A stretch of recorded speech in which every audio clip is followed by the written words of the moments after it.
What's up, good people? Welcome back to the channel where we dig deep, ask the hard questions, and force the uncomfortable conversations that others avoid. Today, we're breaking down 5 powerful, terrifying, and sadly far too relevant systems of government that are plaguing societies across the globe. Some of them are official, some are unofficial, but all of them are dangerous, and you might just recognize a few patterns in places you know.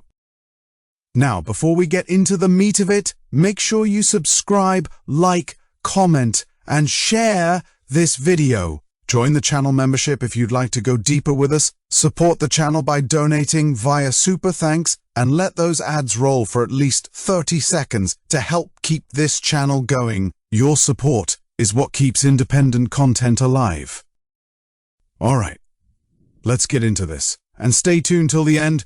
We've got an important opinion poll waiting for your vote. Link in the description or the pinned comment. Let's talk about the underbelly of modern governance.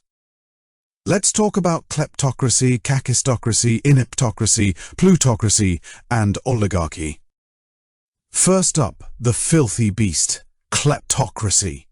From the Greek roots klepto, which means thief, and cracy, which means rule, this is literally government by thieves. It's not just corruption. It's not just a few dodgy deals or a shady contract or two. No, this is systemic theft, institutionalized looting. We're talking about billions of dollars siphoned away from public funds into the pockets of elites, cronies, and their offshore accounts, while hospitals rot, schools collapse, and infrastructure crumbles.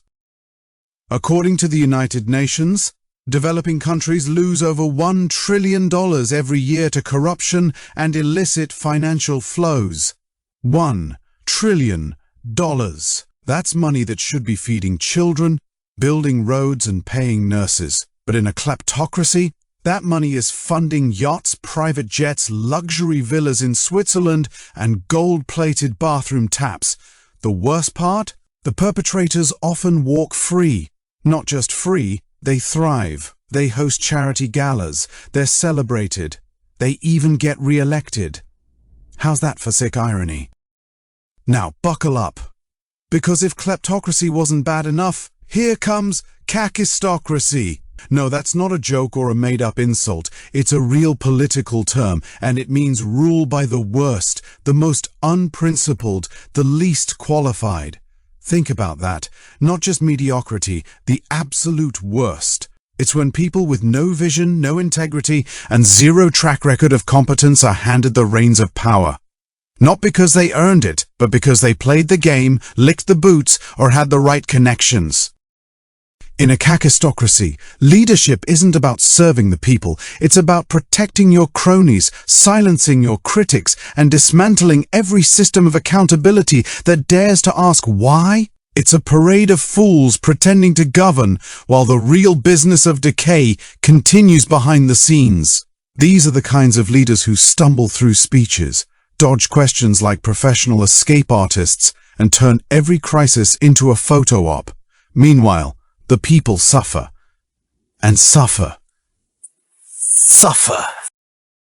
And then there's the slow, agonizing death of progress under ineptocracy. Again, it's not an officially recognized political system, but make no mistake, it exists. It's the rule of the inept, the incompetent, the tragically unqualified. It's when ministries are run by people who don't even understand the basics of their portfolios. A health minister who doesn't believe in science. A finance minister who can't balance a budget. A public works official who can't manage a single project without delays and scandal. And yet, somehow, they stay in power. Appointed, reappointed, protected. They fumble their way through crises, cost billions in failed policies, and still act like they deserve applause. You know what the worst part is? In an ineptocracy, the system rewards failure. You screw up, you get promoted. You underperform, you get transferred. You blow millions. No problem. Just deny it, blame someone else, and keep moving. The result? A nation on its knees while those at the top shrug and say, "We're doing our best." Now let's talk about plutocracy. That's the rule of the wealthy. Not the elected, not the wise, not the ethical, just the rich. It's what happens when money becomes the only voice that matters. When billionaires and megacorporations write the laws, buy the media, and fund the politicians who dance to their tune. In a plutocracy, democracy is a smokescreen. The real decisions happen in boardrooms, not parliaments. In 2021, just 10 men owned more wealth than 3.1 billion people combined. Let that sink in. 10 people. And while they're hoarding wealth, workers are living paycheck to paycheck, entire communities are trapped in generational poverty, and every social safety net is too expensive to fund.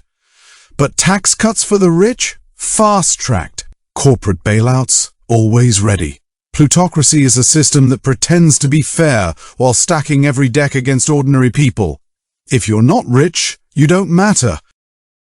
And finally, oligarchy. A system where a small, elite group holds the real power. Not always the richest, but always the most connected. A few families, corporations, or political alliances that make the decisions while everyone else plays along with the illusion of choice. You vote, yes, but the outcome was already arranged. Policies don't change no matter who's in office. Real power stays behind the curtain. In an oligarchy, transparency is a myth, accountability is a joke, and democracy is a beautifully painted mask slapped on a deeply rotten structure. The same names, the same dynasties, the same puppet masters. So here's the million-dollar question. Which one of these systems do you think is most present in South Africa? Which one dominates? Which one is killing progress, killing justice, and killing your hope for a better future? Is it kleptocracy, kakistocracy, ineptocracy, plutocracy, or oligarchy? I want to hear your thoughts. I want to know what you see on the ground. Hit the poll link in the description or the pinned comment and make your voice heard. Thank you.